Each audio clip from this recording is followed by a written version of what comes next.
first grade friends. So this week we are going to be reading a story called Flat Stanley's Worldwide Adventures. And as we read this week, for the first few chapters, what I want us to be practicing, and what you're going to be practicing in your own reading and your own writing this week, is using prior knowledge to help us connect to the text. So before I start reading chapter 1, I'm just going to remind us of some prior knowledge that we all have. And one is, who is the very first president that we ever had in the United States? Do you guys remember?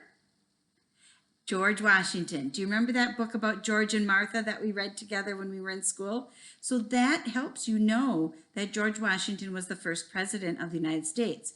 And that comes into play in our first chapter, because one of the father is dressed up for a parade like George Washington. Another prior knowledge that you might have is from when we talked about Benjamin Franklin.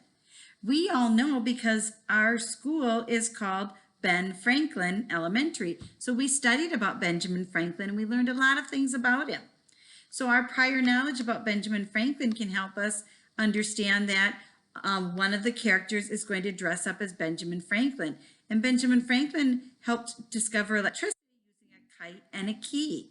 And so that's prior knowledge that will help us. You might not know who Betsy Ross is, but if you do, Betsy Ross helped create the first flag. So she's discussed in here as well. And I think those were the main ones that, that helped us. And we also know that the 4th of July is when we celebrate the birth of our nation. So let's start reading chapter 1, Flat Stanley's Worldwide Adventures.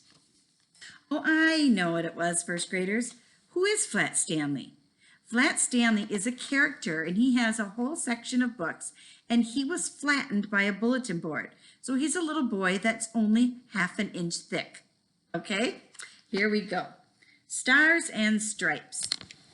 Every 4th of July, Stanley Lambchop dreamed of being in the local Independence Day parade. That is, until the year that his bulletin board fell on him in the middle of the night and flattened him. So now he's called Flat Stanley. Can't I be Abraham Lincoln? Stanley pleaded.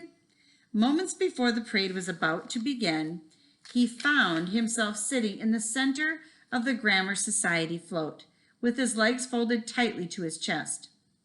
I cannot tell a lie, intoned his father, George Lambchop. He towered over Stanley majestically in a white wig and ponytail. I think you look patriotic. Oh, George, blushed Stanley's mother, Harriet Chapman, who was wearing an old-fashioned blue gown and a ribbon in her hair. You're such a good father, ... of our country, George Washington. That's where it helps us, because we know that George Washington was the first president. Having that prior knowledge helps us understand when she's teasing him about being a good father and then being the father of our country, the founding father. Stanley's father winked. No, Betsy Ross, it is you who deserves our gratitude for giving birth to such a fine flag. Here's a picture of them in the parade. He gestured grandly down towards Stanley, and Mrs. Lambchop curtsied with a giggle, so they were teasing each other. How many times do I have to tell you, interrupted Stanley. I don't want to be the... His younger brother, Arthur, appeared from the other side of the float. Arthur had stretched a pale bathing cap over his head and had fringed it with strands from an old gray mop. He peered down at Stanley from over his tiny spectacles, so he went like this. He peered down from Stanley from over his tiny spectacles and patted his huge belly, which was actually a pillow stuffed under his shirt. I beg your pardon, Mr. Benjamin Franklin, their father said, shaking his head gravely. I cannot allow your brother to be struck by lightning. So do you see, we understand that joke too, because we know that Benjamin Franklin helped discover electricity with a kite and a key and being struck by lightning. Aw, said Arthur, even if it means discovering electricity? Suddenly, a nearby brass band launched into a bouncy rendition of America the Beautiful. The float lurched forward. The parade is starting, squealed Stanley's mother. She picked up a wooden pole and poked it at Stanley. Stanley, get up. You have to wave. Can't I just wave with my hands, Stanley said, like everybody else? No, his family shouted. Stanley let out a big sigh, grabbed onto the top of the pole, and slowly unfurled his body. Here's a picture. So he's going to be the flag, and he's not happy about it. His mother had spent days sewing his costume. 13 red and white stripes ran down to his toes, while a square of blue with white stars covered half of his chest. He began swishing back and forth as if he were fluttering in the breeze. Check out the stars and stripes, someone yelled. Hey, flag boy, someone called. Smile! A local television crew ran up and hopped alongside the float. Everywhere Stanley looked, people were pointing their fingers at him. Being flat had given Stanley the opportunity to do things most people never dreamed of. He had traveled around the world by airmail. He could slide under doors, slip between bars, and fold himself into an origami ninja throwing star.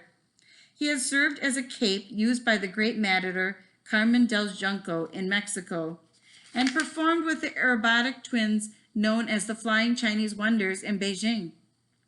But being flat didn't always make Stanley feel good. Sometimes he felt as if people paid attention to him not because of who he was, but merely because of how he looked. The only reason everyone is so excited, thought Stanley as the float rolled on, is that I look weird. Around him, his father and mother and brother waved excitedly to the screaming throng of people. Meanwhile, Stanley's body kept on waving, but he didn't even feel like he was there. The next morning, Stanley was examining himself in the mirror that hung on the back of his bedroom door. He turned to the side, and it was as if his body suddenly disappeared. After all, he was only half an inch thick. Suddenly, the door flew open. Guess who's on the front page of the newspaper? Shouted Arthur. Thanks for knocking, Stanley grumbled. He pushed the door, and it swung away from the wall where he'd been abruptly flattened once again. It's my room too, huffed Arthur. Anyway, look. Sure enough, there was a photograph of the lamb chops up top the parade float, and right in the middle was Stanley, swinging from his mother's flagpole. What a country, blared the headline. And they put it in all caps, see? What a country. Just then the telephone rang. George, called Stanley's mother a moment later. It's a journalist from WUSA. They're asking about our very own flag, Stanley. Stanley felt something rise up deep inside him. I am not a flag, he screamed. Arthur gaped at Stanley, and suddenly both parents were standing in the doorway. Stanley, his mother said slowly, are you feeling all right? Without answering, Stanley sprinted straight to the living room and slid under the couch where nobody could bother him. All right, that's it for chapter 1 today. We will pick up on chapter 2, the governor's visit tomorrow. Bye, first grade friends.